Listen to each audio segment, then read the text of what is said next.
প্রিয় শিক্ষার্থী বন্ধুরা, আশা করি সবাই ভালো আছেন এবং সুস্থ আছেন।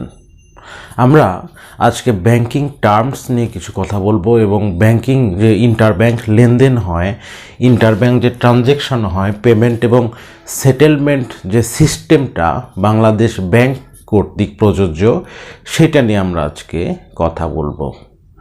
তো আশা করি আমাদের এই ভিডিওটি আপনাদের ভালো লাগবে। ভালো লাগলে অবশ্যই আমাদের অ্যাপ্রিসিয়েট করতে কিন্তু ভুলবেন না। তো চলুন আমরা আজকে শুরু করি আমাদের পেমেন্ট এবং সেটেলমেন্ট সিস্টেম নিয়ে যে সেই ক্লাসটি। তো বাংলাদেশ ব্যাংকের যে অর্ডার আছে 1972, সেই অর্ডার অনুসারে কিন্তু বাংলাদেশের পেমেন্ট এবং সেটেলমেন্ট যে সিস্টেমটা সেটা পরিচালিত হয়। পেমেন্ট এবং সেটেলমেন্ট সিস্টেমটা কি? নাম শুনে কিন্তু বোঝা যাচ্ছে যে পেমেন্ট করতে হবে। পেমেন্ট মানে কি? আমরা যখন কোনো বই খাতা কিনি কোনো জায়গা থেকে, সেইখানে কিন্তু আমরা একটা পেমেন্ট করি, বা যে কোনো মোবাইল ফিনান্সিয়াল সার্ভিসের মাধ্যমে আমরা পেমেন্টগুলো করি। বিদ্যুৎ বিল পেমেন্ট করি, কোথাও কি খেতে গেলে পেমেন্ট করি, তাই না? এটিএম কার্ডের মাধ্যমে পেমেন্ট করি না? করি তো। তো সেটাই আমরা আজকে আলোচনা করতে যাচ্ছি সুপ্রিয় বন্ধুরা। তো চলুন আমরা বাংলাদেশের যে কয়েকটা পেমেন্ট সিস্টেম আছে সেই সিস্টেমগুলো নিয়ে প্রথমে কথা বলি। প্রথমে আমরা কথা বলবো এনপিএসবি এবং বিএফটিএন, এই দুইটা বিষয় নিয়ে। তো এই দুইটা বিষয় কিন্তু খুবই গুরুত্বপূর্ণ আমাদের জন্য। আমরা যারা জেনারেল ব্যাংকিং করি তাদের জন্য গুরুত্বপূর্ণ, এবং সেই সঙ্গে যারা চাকরির পরীক্ষা দেন তাদের জন্য এটা ইম্পর্টেন্ট। তো চলুন আমরা শুরু করি। এর প্রথম হচ্ছে NPSB, national payment switch of Bangladesh. National payment switch Bangladesh, অফটা না পড়লেও হবে, ন্যাশনাল পেমেন্ট সুইচ বাংলাদেশ। এবং BFTN, Bangladesh electronic fund transfer network. তো এই দুইটা জিনিস নিয়ে আমরা কিন্তু আজকে কথা বলবো। চলুন, কখন এনপিএসবি, কখন বিএফটিএন, আবার কয়েকটা আছে আরটিজিএসই বা কি, এবং সেই সাথে আছে বিএসসিপিএইচটাও কি, সেটা আমরা কথা বলবো। Bangladesh automated check processing system, সেটা কি? আমরা আজকে সকল বিষয় নিয়ে কিন্তু আজকে আমরা জ্ঞান লাভ করার চেষ্টা করব। তো চলুন, আপনারা আশা করি ভালো লাগবে ভিডিওটি। প্রথমে আমরা জানবো যে এনপিএসবি কখন করব, কখন আমরা ব্যাংকে গিয়ে বলবো যে আমাকে একটি বিএফটিএন করে দিন। ইন্টারেস্টিং না বিষয়গুলো? কারণ এই বিষয়গুলো কিন্তু মডার্ন ব্যাংকিং যে আছে সেখানে কিন্তু জড়িত। তো এনপিএসবি আমরা তখনই করব যখন আমরা, দেখা গেল এনপিএসবি কিন্তু আমরা সবাই ইউজ করি, হ্যাঁ, সবাই কিন্তু আমরা ব্যবহার করি, কিন্তু আমরা জানি না যে আমরা এনপিএসবি ব্যবহার করছি, তাই না? দেখুন কি ইন্টারেস্টিং ব্যাপারটা। এবং সেই সাথে বিএফটিএনও কিন্তু আমরা ইউজ করি। এনপিএসবিটা national payment switch of Bangladesh, national payment switch Bangladesh, এটা হচ্ছে আমরা ইউজ করি। এটা হচ্ছে সেন্ট্রাল ব্যাংকের আন্ডারে আমরা 53টা ব্যাংক, যাদের অ্যাকাউন্ট আছে 53টা ব্যাংকে, তফসিলিভুক্ত ব্যাংক, তারা কিন্তু এনপিএসবি ইউজ করতে পারে। এবং এনপিএসবি ইউজ করলে এক ব্যাংকের অ্যাকাউন্ট থেকে আরেকটা ব্যাংকের অ্যাকাউন্টে, কিংবা একটা এটিএম বুথ থেকে আরেকটা এটিএম বুথে আমরা টাকা তুলতে পারি। দেখা গেল আমি সোনালী ব্যাংকের গ্রাহক, কিন্তু আমি গিয়েছি দেখা গেল এবি ব্যাংকে। তো এবি ব্যাংকে গিয়েও কিন্তু আমি আমার ক্রেডিট কার্ড বা ডেবিট কার্ডের মাধ্যমে আমি কিন্তু টাকাটা তুলতে পারবো। ক্রেডিট কার্ড এবং ডেবিট কার্ডের মধ্যে পার্থক্যও কিন্তু আমরা পরবর্তী ক্লাসে জানবো।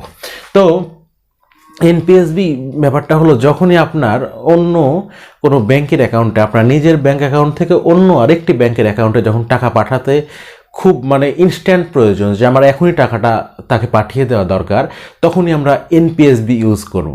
মনে থাকবে ব্যাপারটা? তো এনপিএসবি কিন্তু আমরা এটা ইউজ করবো, এবং এটা এটিএম, অটোমেটেড টেলার মেশিন। যখন আমরা এটিএম বহুত ইউজ করি। পয়েন্ট অফ সেলস মানে কি? পয়েন্ট অফ সেলস মানে আপনি যে ক্যাশ কাউন্টারে লেনদেন করেন সেটা কিন্তু পয়েন্ট অফ সেলস। আপনি যখন অনলাইনে কোনো কিছু পেমেন্ট করেন ই কমার্স সাইটে, সেটা কিন্তু পয়েন্ট অফ সেলস। যখন আপনি বিভিন্ন অ্যাপ, যেমন মাইজিপি অ্যাপ যখন আপনি ইউজ করেন, রিচার্জ করেন, তখন সেই ট্রানজ্যাকশনটাকেও কিন্তু বলা হয় পয়েন্ট অফ সেলস। তো পয়েন্ট অফ সেলস ইউজ করি। এবং সেই সাথে আইভিএফটি, ইন্টারনেট ব্যাংকিং ফান্ড ট্রান্সফার, যখনই আমরা ইন্টারনেটের মাধ্যমে ব্যাংকিং করব তখনই কিন্তু এই টার্মগুলো আসবে, এনপিএসবি, বিএফটিএন আসবে। এগুলো হচ্ছে ইন্টারনেট ব্যাংকিং সিস্টেমস বন্ধুরা। তো দেখুন, এনপিএসবি আমি অনেক কিছুই লিখেছি। এনপিএসবির মাধ্যমে একজন ব্যক্তি প্রতিদিন সর্বোচ্চ 3 লক্ষ টাকা পর্যন্ত পাঠাতে পারবে। মনে থাকবে বিষয়টা, প্রতিদিন কিন্তু 3 লক্ষ টাকা পর্যন্ত সে এনপিএসবির মাধ্যমে পাঠাতে পারবে। এবং এনপিএসবি সিস্টেমটা চালু হয়েছিল বাংলাদেশে 2012 সালে, এটা কিন্তু আমাদের মনে রাখতে হবে। তো এনপিএসবির মাধ্যমে দেখুন 4টা ফাংশন আছে, 4টা ইন্টার ব্যাংক ফাংশন কিন্তু এনপিএসবি সিস্টেমটা কাভার করে থাকে। সেটা হলো, প্রথমে হচ্ছে ক্যাশ উইথড্রল। আপনি এনপিএসবির মাধ্যমে যে কোনো ব্যাংকে গিয়ে যে ক্যাশ উইথড্রলটা করেন সেটা কিন্তু এনপিএসবির কাজ।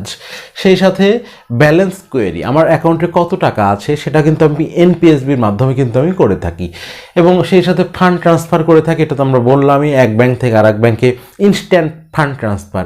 এবং এই ক্ষেত্রে একটা বিষয় মনে রাখতে হবে, সেটা কিন্তু এটা কিন্তু চার্জ প্রযোজ্য, খুবই সীমিত মাত্রায়, হয়তো 10 টাকা চার্জ লাগতে পারে, কিন্তু আপনার টাকাটা তাৎক্ষণিকভাবে এক অ্যাকাউন্ট থেকে আরেক অ্যাকাউন্টে চলে যাবে, একজন ব্যক্তি থেকে আরেকজন ব্যক্তিতে চলে যাবে। এবং মিনিট স্টেটমেন্ট, আর একটা বিষয় হচ্ছে ছোট ছোট স্টেটমেন্টগুলো, যে আমার অ্যাকাউন্টে কত টাকা এসেছে বা গিয়েছে, এটার সময় কিন্তু প্রশ্ন করে থাকেন সবাই, আর অনেকে ব্যাংকে গিয়ে। তো এই যে মিনি স্টেটমেন্টগুলো, যে আমার অ্যাকাউন্টে কত টাকা আছে, কত টাকা আসলো গেল এই মাসের মধ্যে, এই যে ছোটো যে স্টেটমেন্টটা, সেই স্টেটমেন্টটা আমরা এনপিএসবির মাধ্যমে পেয়ে থাকি। এবারে আমরা দেখব যে BEFTN, Bangladesh electronic fund transfer network, খুবই জনপ্রিয় এবং একটি নেটওয়ার্ক। এবং বাংলাদেশে যে 61টি তফসিলিভুক্ত ব্যাংক রয়েছে, সবগুলো ব্যাংকই কিন্তু বিএফটিএনের আওতায়। এনপিএসবির আওতা একটু কম, কিন্তু বিএফটিএনের আওতা কিন্তু বেশি, এবং বিএফটিএনে কিন্তু লেনদেনও করা যায় বেশি। হ্যাঁ, লেনদেনের পরিমাণটা একটু বেশি করা যায়। তো বিএফটিএন এটা হচ্ছে ক্রেডিট এবং ডেবিট ট্রানজ্যাকশন করা যায়। ক্রেডিট ট্রান্সফার কি, কোনো অ্যাকাউন্টে আমি টাকা পাঠাবো। ডেবিট ট্রান্সফার ট্রানজ্যাকশনটা কি, ডেবিট করা মানে হচ্ছে আমরা কোথাও থেকে টাকাটা উঠিয়ে নেব। দেখুন, ক্রেডিট কার্ড এবং ডেবিট কার্ড কিন্তু আমি না চাইলেও বলে ফেললাম। ক্রেডিট কার্ড মানে কি, আমি কোথাও থেকে টাকাটা নেব, ব্যাংক আমাকে টাকা দেবে, আমি কোথাও থেকে দেখা গেল ইএমআই এর মাধ্যমে কিনবো। এবং ডেবিট কার্ডটা মানে হচ্ছে আমার নিজ অ্যাকাউন্ট থেকে আমি টাকাটা উঠিয়ে ফেলবো, সরাসরি টাকাটা নিয়ে নিচ্ছি, উঠিয়ে ফেলছি, মানে টাকাটা কর্তন হয়ে যাচ্ছে। ডেবিটের ক্ষেত্রে ডেবিট কার্ড, এই যে যেমন এটিএম বুথে গিয়ে আপনি যখন টাকা উত্তোলন করেন, ডেবিট হয়ে যাচ্ছে, আপনার অ্যাকাউন্ট থেকে কর্তন হয়ে যাচ্ছে। এবং ক্রেডিট মানে আপনাকে দেওয়া হচ্ছে টাকাটা। ক্রেডিট কার্ড কি করে, আপনার ব্যাংক আপনাকে টাকা প্রদান করে, যে আপনি কিনুন, আমি টাকা দিচ্ছি, পরে আপনি পরিশোধ করবেন, কোনো সমস্যা নেই। তাহলে অল ব্যাংকস, বিএফটিএন এর ক্ষেত্রে কিন্তু অল ব্যাংকস ইনক্লুডেড, ভুললে চলবে না। তো এই ক্ষেত্রে কিন্তু বিএফটিএন এর ক্ষেত্রে কিন্তু payroll, person to person payment, যেমন আমি আমার ভাতিজাকে টাকা পাঠিয়েছি রিসেন্টলি, ওর জন্য একটা গিফট পাঠিয়েছি আমি, এবং সেই ক্ষেত্রে আমি কিন্তু এটা ইউজ করেছি, বিএফটিএনটা ইউজ করেছি।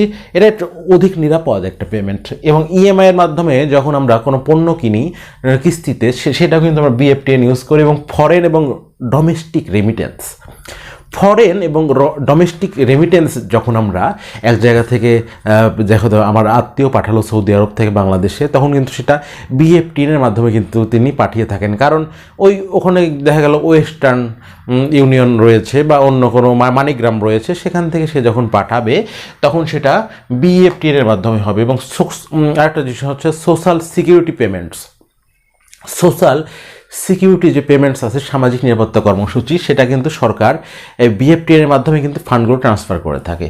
এবং বিল এবং কর্পোরেট পেমেন্টস তো আছেই, বিভিন্ন প্রকার বিল কিন্তু পরিশোধ করা যায়, বিভিন্ন ব্যাংকের বিল, বিভিন্ন সেবার বিলগুলো কিন্তু বিভিন্ন অ্যাকাউন্ট থেকে অ্যাকাউন্টে, এক ব্যাংকের অ্যাকাউন্ট থেকে একটা ব্যাংক, ইন্টার ব্যাংক যে এটাকে বলা হয়, সেটা কিন্তু আসলে বিএফটিএন এর মাধ্যমে করা হয়। এবং বিএফটিএন চালু হয় 2011 সালে বাংলাদেশে, ভুললে চলবে না।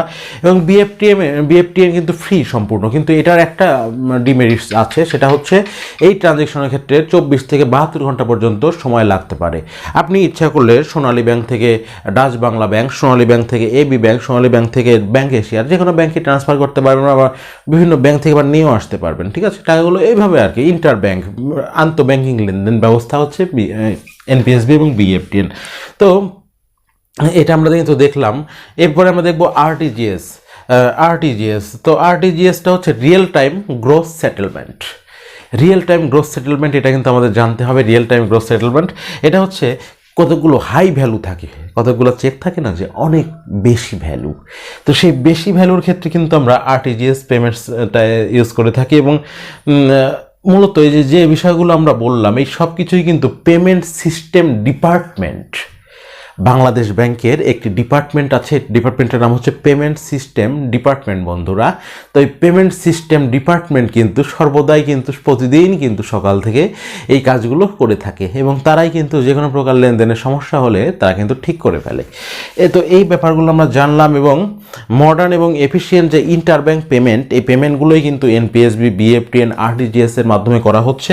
এবং আমরা শেষ পর্যায়ে আরও একটা বিষয় জানবো যে অনেক সময় দেখা গেল জনতা ব্যাংকের একজন কার্ড হোল্ডার, সে দেখা গেল সোনালী ব্যাংকে থেকে টাকা উত্তোলন করবে, ঠিক আছে, অন্য ব্যাংকের, দেখা গেল সে তখন কি করেছে, সে তখন ওখানে জমা দিয়েছে, দেখা গেল যে সোনালী ব্যাংকের চেকটা সে জমা দিয়েছে আরেকটা ব্যাংকে, তখন জনতা ব্যাংক কিন্তু ফরওয়ার্ড করে দেয় সোনালী ব্যাংকে যে এই চেকটা কি আপনাদের কিনা। তো যখনই আমরা অ্যাপ্রুভ করে দেব তখনই সে কিন্তু টাকাটা তুলতে পারবে। তো দেখুন এই ক্ষেত্রে বিএসিপিএস সিস্টেমটা ইউজ করা হয়, Bangladesh automated check processing system, very very important, batch যাকে বলা হয়, বাংলাদেশ অটোমেটেড ক্লিয়ারিং হাউস যেটা বলা হয়। তো বিএসসিপিএস সিস্টেমটা 2010 সালে কিন্তু চালু করা হয় এবং বিএসসিপিএস সিস্টেমে দুইটা ভ্যালু থাকে, একটা হচ্ছে হাই ভ্যালু এবং আরেকটি হচ্ছে লো ভ্যালু। হাই ভ্যালুটা কত? হাই ভ্যালুটা হচ্ছে 5 লাখ এবং তার অধিক ভ্যালুকেই বলা হয় হাই ভ্যালু পেমেন্ট, এবং লো ভ্যালু পেমেন্টটা হচ্ছে 5 লাখের নিচে।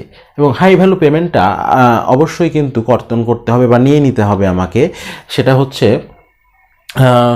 12টা থেকে দুপুর 12টার মধ্যে আমাকে কিন্তু হাই ভ্যালু পেমেন্টটা নিয়ে নিতে হবে। এবং এটা কিন্তু আমাকে যদি আমি রিটার্ন করতে চাই, যে কোনো চেক আমাকে ভাওতাবাজি বা ভুয়া চেক দিয়েছে, সেই চেকটা আমি যদি রিটার্ন করতে চাই সেটা আমাকে করতে হবে 3টার মধ্যে, বেলা 3টার মধ্যে। এবং এই ক্ষেত্রে লো ভ্যালুটা আমি কিন্তু নিতে পারবো, যেমন জনতা ব্যাংক, দেখা গেলো আমার সোনালী ব্যাংকে কোনো চেক দিয়েছে, তখন আমি কিন্তু আমার লোককে জনতা ব্যাংকে পাঠাবো যে তার আসলে অ্যাকাউন্টে টাকা আছে কিনা, জনতা ব্যাংকের অ্যাকাউন্টে।